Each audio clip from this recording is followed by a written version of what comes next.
देखिए हमारे पास हमने अभी बताया क्या भाई, आर टी इक्वल टू कितना हमारे पास, R naught one plus alpha delta T. अब ऐसा क्यों हो गया हमारे पास, क्योंकि जो बीटा की वैल्यू होती है ना बहुत स्मॉल होती है, बहुत छोटी है ना, इसकी वजह से हमारे पास जो बीटा होता है हमारे पास डोमिनेट कर जाता है इस पे, अल्फा पे, है ना। तो इसलिए हमारे पास R T equal to R naught one plus alpha delta T हमारे पास वहाँ पे आता है। क्लियर। अब जो हमारे पास अल्फा जो बीटा हमारे पास है एक्चुअली, ठीक है, जो अल्फा और बीटा हमारे पास बोल सकते हैं अपन, अल्फा और बीटा की जो वैल्यू होती है ना, की जो वैल्यू होती है, ठीक है ना, वो हर एक कंडक्टर की क्या होगी हमारे पास, हर एक कंडक्टर की, है ना, अलग अलग होती है। ऐसा तो नहीं हमारे पास कि बोलते हैं कॉपर और सिल्वर हमारे पास एक ही, हमारे पास क्या बोलते हैं, है ना, अल्फा उसी का सेम हो, बीटा भी उसी का सेम हो, ऐसा नहीं होता है। हर एक कंडक्टर का हमारे पास अल्फा भी अलग होगा और बीटा भी अलग होगा, ठीक है, ये चीज़ याद रखेंगे। दूसरी चीज़ हमारे पास इसी पे कि हमारे पास जो हमारे पास जो कंडक्टर हमारे पास होता है, क्या बोलते हैं उसके बीच, रेजिस्टेंस और टेम्परेचर के बीच हमारे पास ग्राफ पूछता है वो, आर और डेल्टा टी के बीच में, ठीक है। आर और डेल्टा टी के बीच में हमारे पास क्या ग्राफ आता है, वो हमारे पास ग्राफ एक पैराबोलिक फॉर्म में हमारे पास आता है, ठीक है ना। ये इस प्रकार से हमारे पास एक ग्राफ आपको देखना मिलता है, ये हमारे पास क्या है, पैराबोलिक ग्राफ, ठीक है ना। इसके बीच में हमारे पास रेजिस्टेंस और टेम्परेचर के बीच में, ठीक है। ऐसा तो है नहीं हमारे पास, अब ऐसा क्यों हुआ हमारे पास, यहाँ पे हमारे पास कंडक्टर होगा, कुछ ना कुछ तो रेजिस्टेंस उसमें होगा ना, किसी टेम्परेचर पे उसका खुद का कुछ ना कुछ रेजिस्टेंस होगा। जैसे टेम्परेचर इंक्रीज करते हैं हमारे पास, तो ऐसे कुछ इंक्रीज करता है पैराबोलिक फॉर्म में, ठीक है। और यदि हम दूसरे टर्म की बात करें हमारे पास, आर और डेल्टा टी की बात करें हमारे पास, ठीक है, तो ये ग्राफ हमारे पास ऐसे कुछ मिलता है।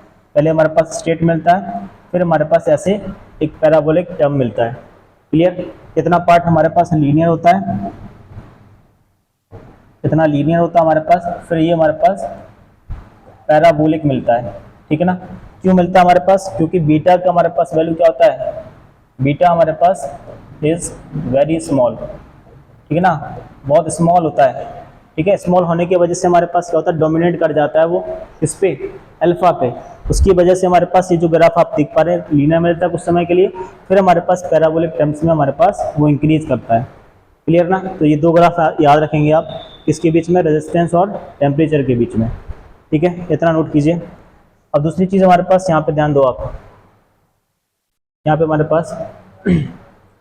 पास जितने भी मेटल्स हैं और इंसुलेटर्स हैं और सेमीकंडक्टर्स हैं या एलॉय हैं, उनके लिए हमारे पास अल्फा की वैल्यू कैसे हमारे पास होती है। जितने भी हमारे पास मेटल हैं, जैसे कॉपर हो गया, एल्यूमिनियम हो गया, है ना, एटीसी, ये हमारे पास मेटल्स होती हैं, इनके लिए हमारे पास जो अल्फा की वैल्यू होती है ना, अल्फा की वैल्यू हमारे पास इनके लिए क्या होती है, पॉजिटिव होती है। क्या होती है, पॉजिटिव। इसलिए तो हमारे पास टेम्परेचर बढ़ने पर कंडक्टर में हमारे पास क्या, टेम्परेचर बढ़ने पर हमारे पास रेजिस्टेंस क्या करता है, इंक्रीज करता है। जितना टेम्परेचर इंक्रीज करेंगे पर रेजिस्टेंस भी क्या करेगा, उतना ही इंक्रीज करता है। बट इंसुलेटर की बात करें, चाहे हम सेमीकंडक्टर की बात करें, है ना, जैसे हमारे पास क्या होता है भाई, इंसुलेटर हमारे पास जैसे कार्बन हो गया, है ना, सिलिकॉन हो गया, क्लियर, ईटीसी, है ना, इनके लिए हमारे पास जो अल्फा की वैल्यू होती है वो हमारे पास क्या होती है, नेगेटिव होती है। क्या होती है, नेगेटिव। तो इनका अगर हम टेम्परेचर इंक्रीज करते हैं, इनका हम टेम्परेचर इंक्रीज करते हैं, तो इनका रेजिस्टेंस हमारे पास डिक्रीज करता है। जितना टेम्परेचर इंक्रीज करेंगे उतना रेजिस्टेंस हमारे पास कम होता है। क्यों, क्योंकि हमारे पास ये टेम्परेचर के इनवर्सली प्रोपोर्शनल होते हैं। क्लियर। जो सेमीकंडक्टर हमारे पास होते हैं या एलॉय होते हैं, उनका टेम्परेचर इंक्रीज करने पर उनका रेजिस्टेंस क्या होता है, कम होता है। बट जो एलॉय होते हैं हमारे पास, ठीक है ना, ये इनका जो हमारे पास रेजिस्टेंस होता है ना, स्लाइटली इंक्रीज करता है। कैसे इंक्रीज करता है, स्लाइटली इंक्रीज करेगा, ठीक है ना, ज़्यादा इंक्रीज नहीं करता है। यानी हमारे पास ये टेम्परेचर पे ज़्यादा हमारे पास इफेक्ट नहीं होता। जैसे आप क्या बोलते हैं, नाइक्रोम वायर लें, एलॉय होता है हमारे पास, उसको गर्म कर क्या बोलते हैं, करंट पास करते हैं तो हीट प्रोड्यूस करता है, वो बहुत ज़्यादा हीट प्रोड्यूस करता है।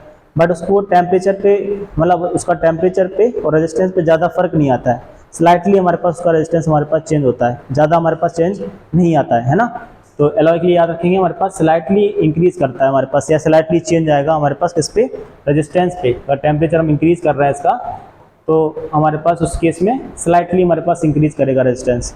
ये किसके लिए, हमारे पास एलॉय के लिए। तो ये हमारे पास ऑप्शन में पूछ सकता है वो, ठीक है, किसकी वैल्यू हमारे पास पॉजिटिव होती है, किसकी वैल्यू हमारे पास नेगेटिव होती है, नोट करो।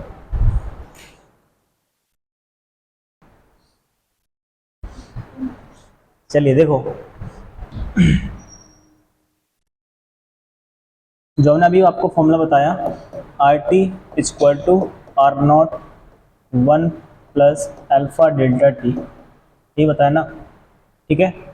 अगर हम यहाँ से अल्फा की वैल्यू निकालते हैं तो इसको एक काम करते हैं, आर टी इक्वल टू हमारे पास इसको अंदर मल्टीप्लाई करो, R naught plus R naught alpha delta T, तो आर नॉट उस तरफ भेजो, तो R T minus R naught equal to R naught alpha delta T. तो यहाँ से हमारे पास अल्फा की वैल्यू कितनी आएगी, अल्फा इक्वल टू होगा हमारे पास R T minus R naught upon alpha delta T, sorry यहाँ पे कितना होगा हमारे पास आर नॉट डेल्टा टी, है ना। ये हमारा इस फॉर्मूले से हम क्या निकाल सकते हैं, भाई अल्फा की वैल्यू हम यहाँ पे निकाल पाएंगे, ठीक है। अगर इसका यूनिट की बात करें, हमारे पास यूनिट क्या होता है हमारे पास, तो इसका यूनिट हमारे पास क्या होता है भाई, अब ये रेजिस्टेंस है, रेजिस्टेंस का यूनिट क्या होता है ओम, ये भी रेजिस्टेंस है, इसका भी यूनिट क्या होता है ओम, ओम से ओम कैंसिल, क्या बचेगा टेम्परेचर, तो टेम्परेचर का हमारे पास यूनिट क्या होता है, केल्विन हो सकता है या डिग्री। अब ये इनवर्स में तो बोल सकते हैं अपन क्या, डिग्री सी इनवर्स होता है, और बोल सकते हैं क्या, केल्विन इनवर्स हमारे पास होता है, ठीक है ना। तो इसका भी हमारे पास पेपर में यूनिट और डायमेंशन पूछ लेता है। डायमेंशन क्या होगा इसका, डायमेंशन क्या होगा हाँ, यूनिटलेस, डायमेंशन क्या होगा भाई, डायमेंशन ऑफ अल्फा क्या होगा, m0 l0 t0 theta power -1, है ना। थीटा से भी नोट कर सकते हैं अपन लोग, के से भी नोट करते हैं ना, थीटा हमारे पास क्या टेम्परेचर से नोट करते हैं ना, टेम्परेचर को, क्लियर, के भी हमारे पास हो सकता है। यहाँ तक बात समझ गए, ठीक है ना। इतना था हमारे पास किसके बारे में, वेरिएशन ऑफ टेम्परेचर, है ना, कि टेम्परेचर पे हमारे पास किस प्रकार से रेजिस्टेंस हमारे पास वेरी करता है, क्लियर बात। चलिए अब हम बात करेंगे कंडक्टर ऑफ रैंडम शेप की बात करेंगे, इसकी बात करेंगे, कंडक्टर ऑफ रैंडम शेप। ये हमारे लिए इंपॉर्टेंट है, यहाँ से हमारे पास एमसीक्यू वगैरह है ना बन जाते हैं। कैसे, हमारे पास मान लेते हैं कि हमारे पास कोई कंडक्टर है, ठीक है, इस प्रकार से,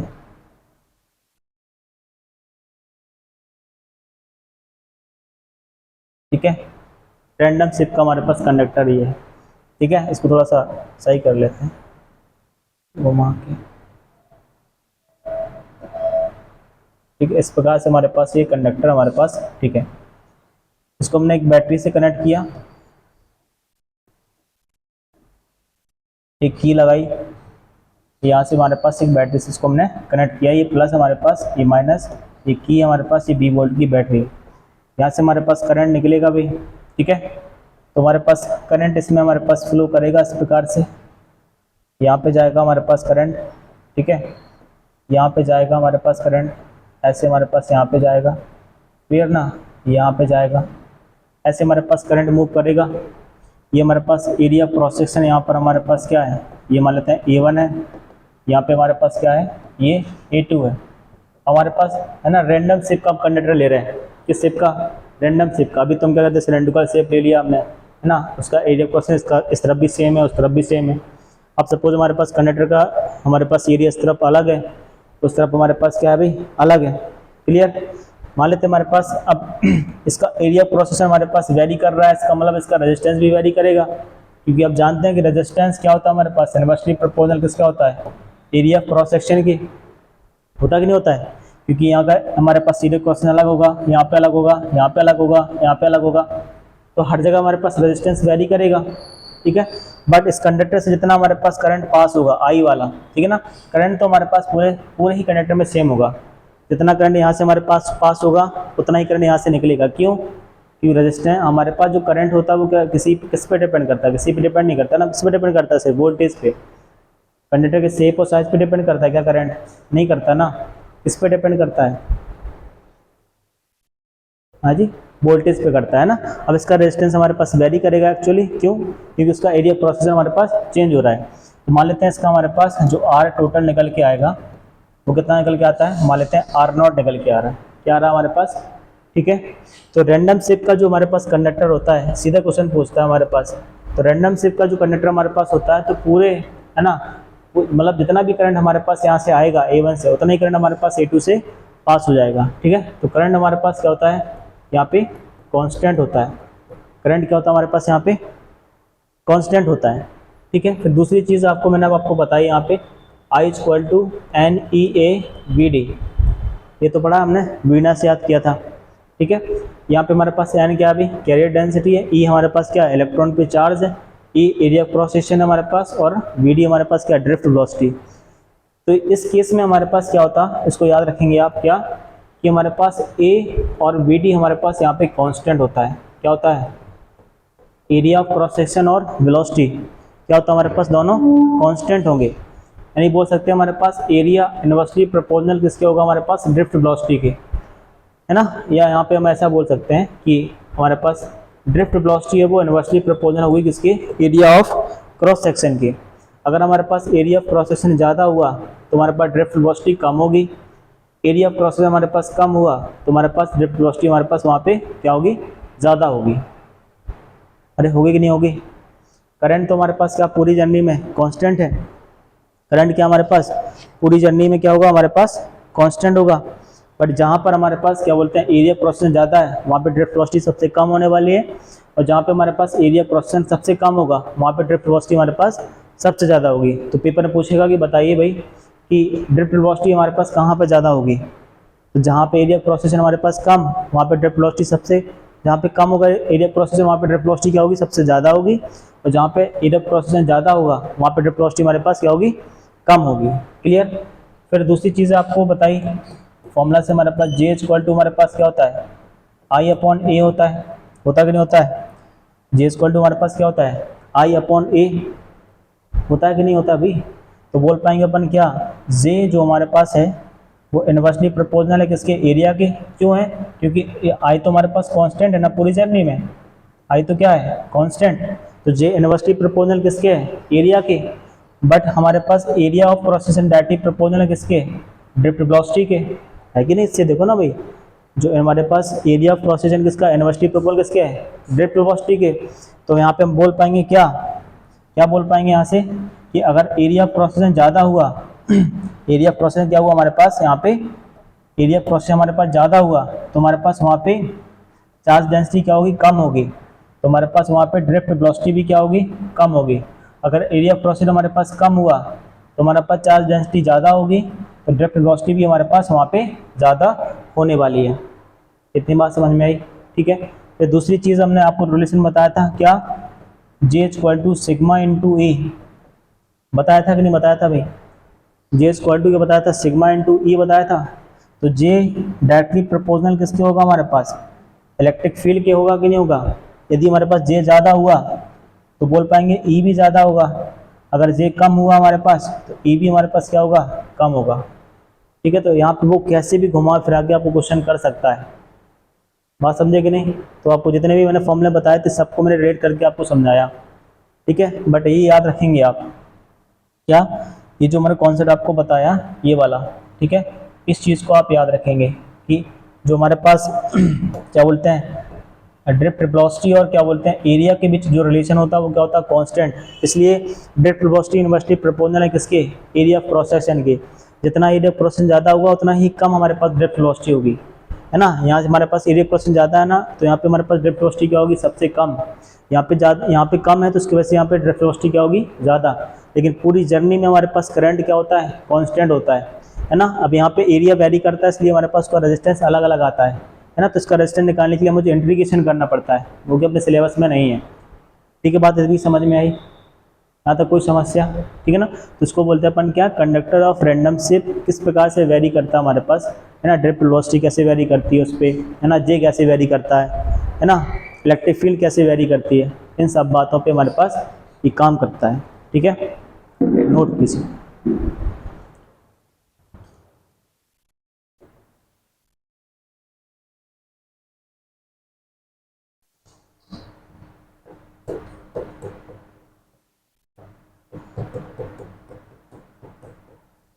टेम्परेचर डिपेंडेंस ऑफ रेजिस्टिविटी, ठीक है।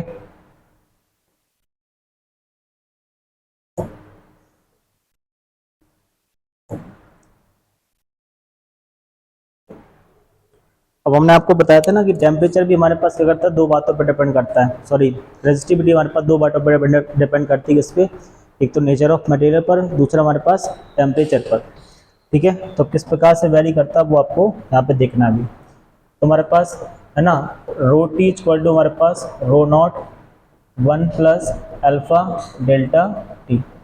जिस प्रकार से वहाँ पे हमारे पास क्या था अभी आर था, वहाँ पे यहाँ पे क्या हो जाएगा हमारे पास रो हो जाएगा बस, ठीक है ना। तो ये हमारे लिए क्या भाई डिपेंडेंसी किस पे हमारे पास टेम्परेचर पे, किसकी हमारे पास रेजिस्टिविटी की। तो रोटी हमारे पास क्या भी रोटी मतलब रोटी नहीं रोटी, टी मतलब टेम्परेचर नॉट रोटी, ठीक है ना। तो resistivity resistivity at any temperature, ठीक है ना, किसी भी टेम्परेचर की बात करें हमारे पास है ना, उसकी हमारे पास रेजिस्टिविटी है। और ये हमारे पास रेजिस्टिविटी रेजिस्टिविटी है ना एट इनिशियल टेम्परेचर पे हमारे पास उसकी रेजिस्टिविटी क्या होगी। अब ये हमारे पास जानते हैं thermal coefficient of temperature, clear. तो ये हमारे पास चेंज इन टेम्परेचर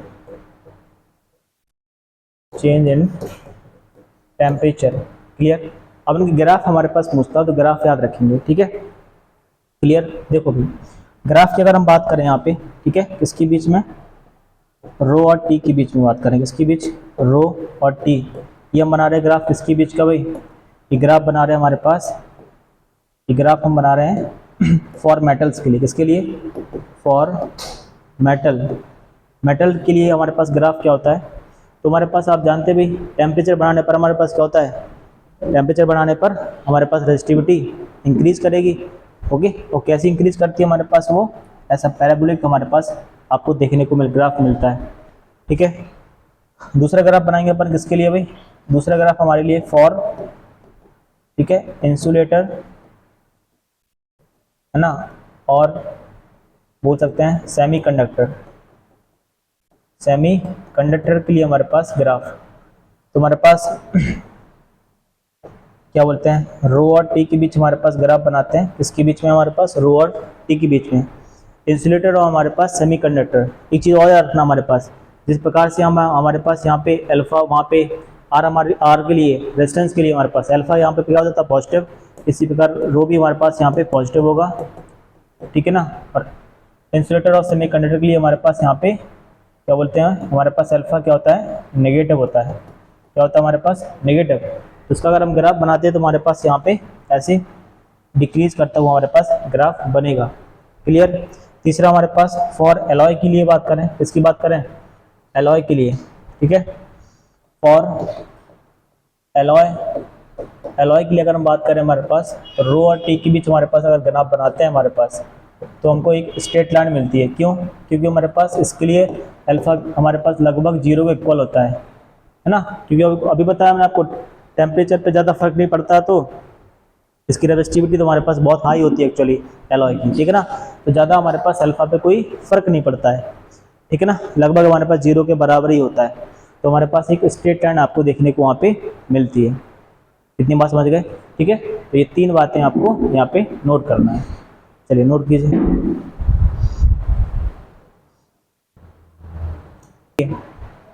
अभी मैंने आपको जो फंक्शन बताया है R T equal to R naught 1 plus alpha delta T, ठीक है ना। यहाँ अगर हम यहाँ से अल्फा की वैल्यू निकालते हैं तो क्या होगा हमारे पास rho T minus rho 0 upon rho naught delta T, ये आएगा हमारे पास यहाँ से अल्फा की वैल्यू, ठीक है।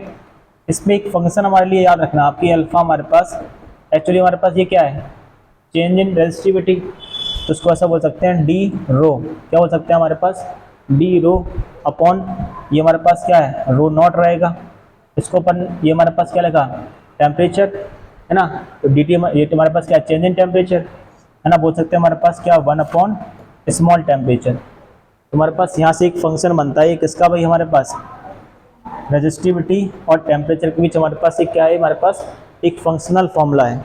क्लियर? क्या है? Resistivity as a function of temperature for alloy. ठीक है ना? क्या हमारे पास ये resistivity is the function of the temperature, है ना? तो ये फॉर्मूला आप एनसीईआरटी में देखने को मिलेगा, है ना? तो इसमें हमारे पास जब क्या बोलते हैं रेजिस्टिविटी वेरी करती है ना, तो वहाँ पे हमारे पास डिफरेंशिएशन करना पड़ता है विद रिस्पेक्ट टू टाइम। ठीक है?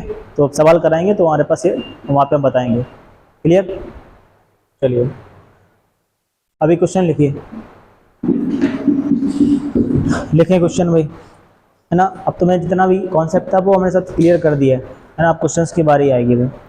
देखें भाई, when 5 volt potential difference, when 5 volt potential difference is applied across a wire, is applied across a wire of length 0.1 meter,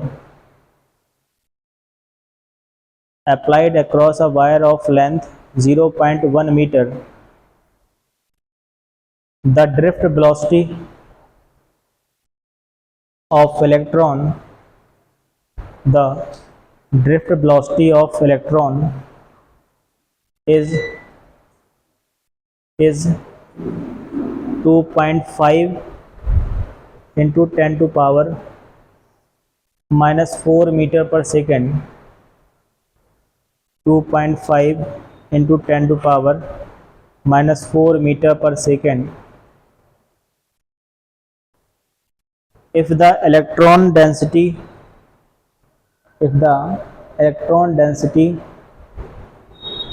in the wire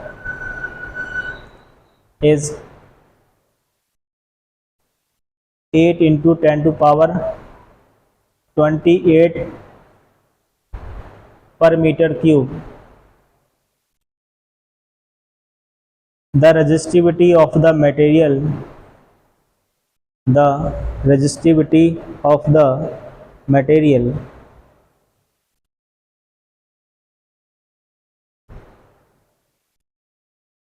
the resistivity of the material। अब देखिए हमारे पास जितने हमने फॉर्मूले आपको बताए हैं उन सब से हमारे पास ये सवाल सॉल्व होगा भाई। ठीक है? क्या क्या गिवन है हमारे पास? क्वेश्चन हमारे पास गिवन है क्या भाई? हमारे पास गिवन है कि लेंथ ऑफ द कंडक्टर हमारे पास कितना दिया है, लेंथ दिया हमारे पास 0.1 मीटर। और क्या गिवन है हमारे पास? ड्रिफ्ट वेलोसिटी आपके पास गिवन है वी डी इक्वल टू कितना हमारे पास 2.5 इंटू 10 टू पावर माइनस का 4 मीटर पर सेकेंड। ठीक है? और हमारे पास क्या गिवन है भाई? कैरियर डेंसिटी हमारे पास एन गिवन है कितना हमारे पास 8 इंटू 10 टू पावर 28, है ना, पर मीटर क्यूब। क्लियर? हमको निकालना क्या है? हमको निकालना भाई रेजिस्टिविटी निकालनी। क्या निकालनी है? रेजिस्टिविटी। आपको ऐसा कोई फॉर्मूला हमने बताया नहीं, बताया क्या हमने कि रेजिस्टिविटी हमारे पास डायरेक्ट निकला है? कोई ऐसा डायरेक्ट फॉर्मूला था ही नहीं। रेजिस्टिविटी का फॉर्मूला क्या ज़्यादा जानते हैं? R equal to rho L by A, इतने तो जानते हैं। बोलो भाई, इससे ज़्यादा जानते हैं क्या रेजिस्टिविटी के बारे में? नहीं ना। तो आपको जितना सिखाया उन सबको अप्लाई करना पड़ेगा एक्चुअली। कैसे? कि आई इक्वल टू आप जानते हैं क्या होता है? N E A V D. अब मैंने यहाँ पे ऐसे क्यों सोच लिया भाई हमारे पास यही फॉर्मूला हम अप्लाई करेंगे? क्योंकि हमारे पास ड्रिफ्ट वेलोसिटी भी आपको गिवन है और कैरियर डेंसिटी भी आपको गिवन है। तो हमारे लिए एक ही फॉर्मूला बचता है, वो भी क्या? ये वाला। बचता कि नहीं बचता है? तो बोलो भाई। और आप जानते हैं हमारे पास आई इक्वल टू हमारे पास क्या होता है? वी अपॉन आर होता है। जानते हैं कि नहीं? और ये भी आप जानते हैं कि आर इक्वल टू हमारे पास रो एल वाई ए होता है। ये भी आप बहुत अच्छे से जानते हैं। जानते कि नहीं जानते हैं? तो क्या हम यहाँ पे I equal to V upon R put कर सकते हैं? यहाँ पे क्या होगा? N E A V D होगा। तो क्या हम आर की जगह हमारे पास ये नहीं पुट कर सकते हैं? तो वी अपॉन आर की क्या वैल्यू होगी हमारे पास? रो एल और ए ऊपर पहुँच जाएगा। क्या होगा? N E A V D. तो क्या हम ए से कैंसिल कर सकते हैं? बोलो भाई। ए से हमारे पास कैंसिल हो गया। क्या होगा हमारे पास यहाँ पे? बचेगा हमारे पास क्या? V upon rho L equal to N E और वी डी बचेगा। बोलिए। तो यहाँ से हमारे पास रो की वैल्यू क्या होगी, अगर हमें रो को उस तरफ भेजते हैं तो V upon N E B D, L यहीं रहेगा, इक्वल टू रो। ये होगा कि नहीं होगा, बोलो भाई। अब आपको वी तो पोटेंशियल तो हमारे पास गिवन नहीं है, पोटेंशियल गिवन है क्या, पोटेंशियल गिवन तो है, कितना दिया हमारे पास 5 वोल्ट दिया है, कितना दिया हमारे पास पोटेंशियल गिवन है हमारे पास कितना 5 वोल्ट। बस वैल्यू पुट करना, आपको आंसर आ जाएगा। आपको वी की वैल्यू आपके पास 5 वोल्ट है, एन की वैल्यू आपके पास कितना दिया है 8 इंटू 10 टू पावर 28 इंटू ई की वैल्यू आपके पास जानते हो आप 1.6 इंटू 10 टू पावर माइनस का 19 इंटू वी डी की वैल्यू आपके पास कितना है 2.5 इंटू 10 टू पावर माइनस का 4 इंटू हमारे पास और क्या बचा हमारे पास लेंथ, लेंथ कितना हमारे पास, लेंथ हमारे पास 0.1 मीटर। अब इसको सॉल्व करेंगे हमारे पास, वहाँ से हमारे पास रेजिस्टिविटी आपको कैलकुलेट हो जाएगी। हमारे पास सीधे हम आंसर लिखते हैं भाई, है ना। ये हमारे पास कितना आएगा, हमारे पास आएगा 1.6 into 10 to power minus 5 ohm metre. ये हमारे पास रेजिस्टिविटी की वैल्यू आती है। क्लियर।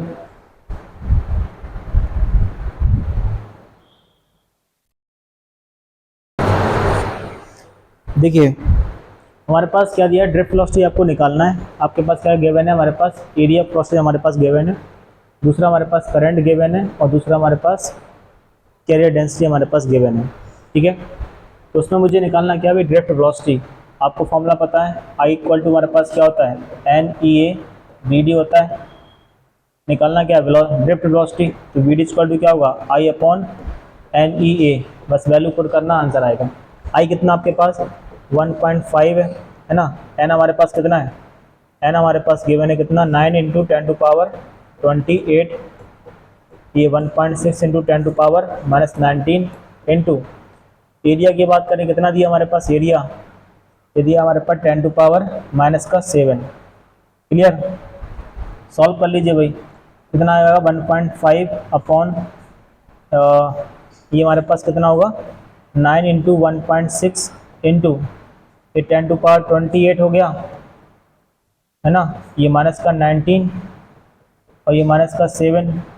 अब इसको सॉल्व कर लीजिए भाई, पॉइंट से पॉइंट हटा लेते हैं हम। ठीक है, कितना आएगा हमारे पास 15 अपॉन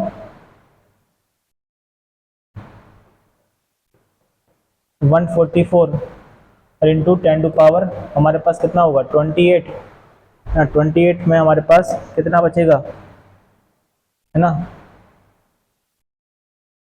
ये हमारे पास कितना हुआ 28 और हमारे पास माइनस का कितना होगा 26 होगा नहीं होगा। ठीक है, और आगे सॉल्व करते हैं, कितना आएगा 15 अपॉन 144 इंटू 10 टू पावर हमारे पास कितना होगा 2 होगा। तो ये कितना आएगा हमारे पास 15 और अपॉन 144 इंटू 10 टू पावर, है ना, -2 कर सकते हो। इसको सॉल्व करेंगे हमारे पास कितना आएगा आंसर, ये हमारे पास आएगा 1.04 इंटू 10 टू पावर माइनस का 3। ठीक है, इतना मीटर पर सेकेंड, ये हमारे पास ड्रिफ्ट वेलोसिटी निकल के आएगी। क्लियर है ना, दैट फॉर्मूला बेस भी हमारे पास पूछता है वो पेपर में।